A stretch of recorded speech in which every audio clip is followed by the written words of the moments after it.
Have you ever noticed that the moment you stop being available to everyone, the moment you stop bending, explaining, apologizing, and justifying, people suddenly don't know what to do with you? They pull away.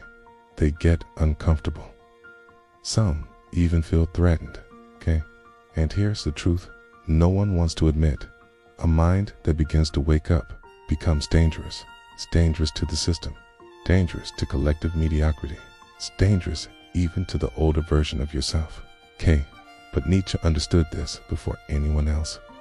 He knew that the moment you build real inner power, the world reacts, sometimes violently. And today, you're about to understand why. Stay with me.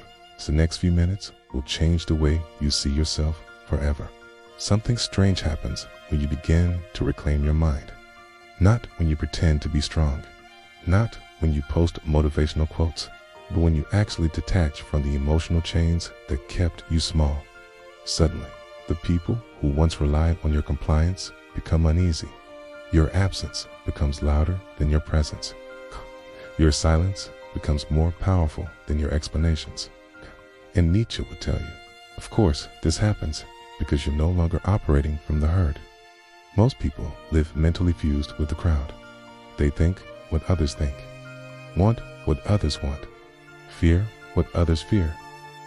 But once you begin to think independently, even slightly, you disrupt this invisible psychological contract, and people feel it.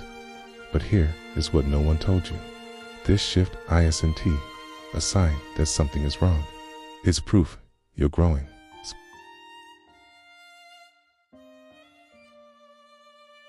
Why do people feel threatened by your growth? Nietzsche said something radical. The higher you rise, the smaller you appear to those who cannot fly, meaning your evolution exposes their stagnation. Their clarity exposes their confusion. Your discipline exposes their excuses. People don't consciously think this, but they feel it. And instead of rising with you, most try to pull you back down.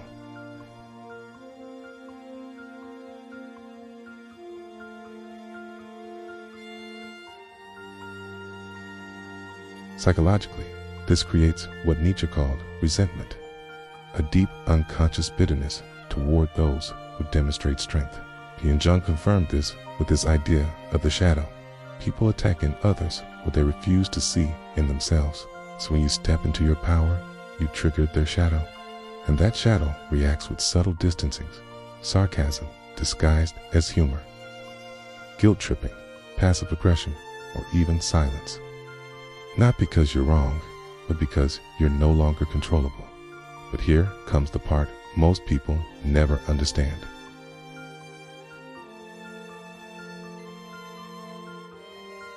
Nietzsche famously said, "One must have chaos within to give birth to a dancing star."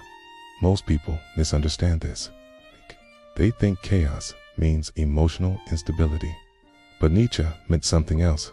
Chaos is the inner restructuring that happens when your old identity collapses.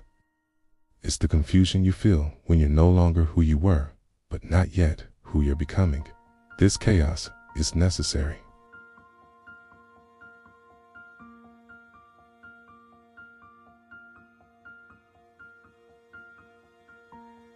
Your mind works the same way. When you stop playing the role others expect, your psyche enters a period of chaos, not because you're lost, but because you're awakening. And Jung would add, the greatest growth always begins with disorientation. So if you feel chaotic inside, good, you're not failing, you're transforming. But chaos alone isn't enough. There's something far more powerful coming next, and this is where most people break. Nietzsche believed that the path of real strength is inherently solitary, not because strong people want to be alone, but because the world can't follow where they're going. Here's the psychological truth. The moment you become self-reliant, you exit the emotional economy of the herd. People who depended on your softness feel betrayed. Those who benefited from your self-doubt feel threatened.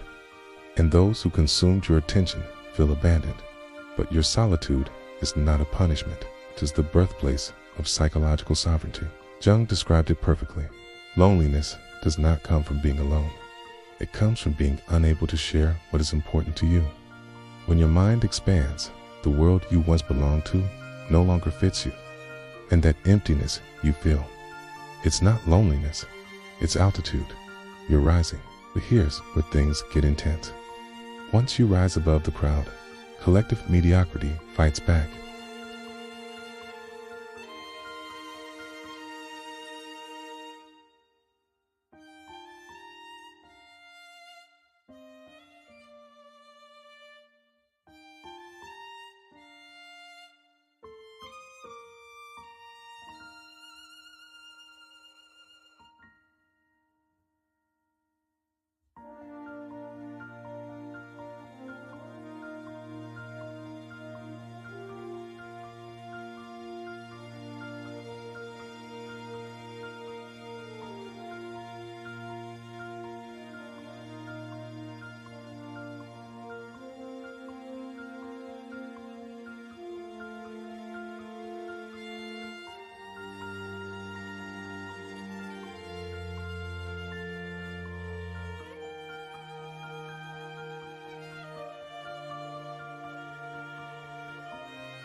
At that moment, psychology flips.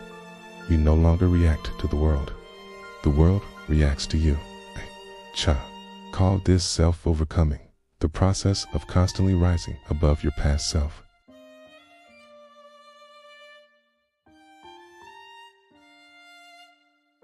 And neuroscience supports this. When you detach from external validation, your brain shifts from survival mode to creation mode. You begin to think independently. You begin to feel deeply. You begin to see clearly. And clarity is frightening.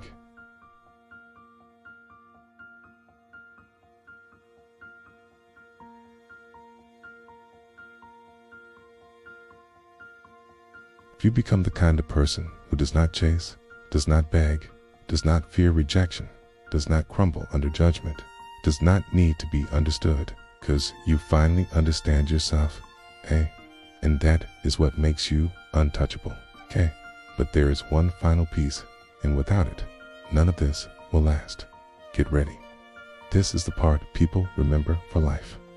Nietzsche had a word for the person who rises above the herd, the Bermensch, the higher self. People misunderstand it. It does not mean being superior to others. It means being superior to your old self.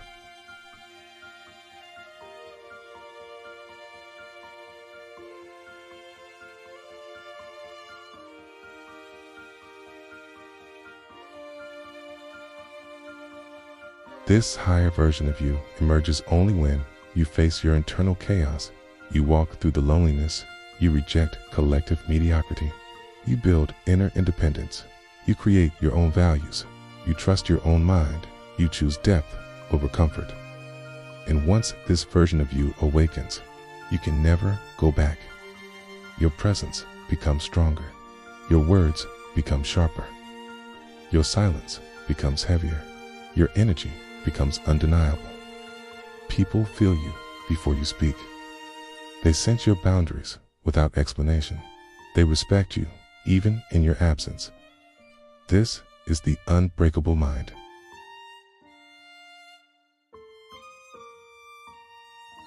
Here is your next step. Stop apologizing for evolving. Stop shrinking to make others comfortable. Stop dimming your mind to match the herd. Stop betraying yourself.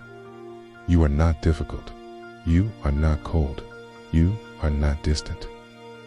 You are becoming strong. And strength is misunderstood until it becomes impossible to ignore. You are not behind. You are not lost. You are not broken. You are just ahead. Thank you for watching. If this video helped you, subscribe for more content that challenges the way you think. See you in the next one.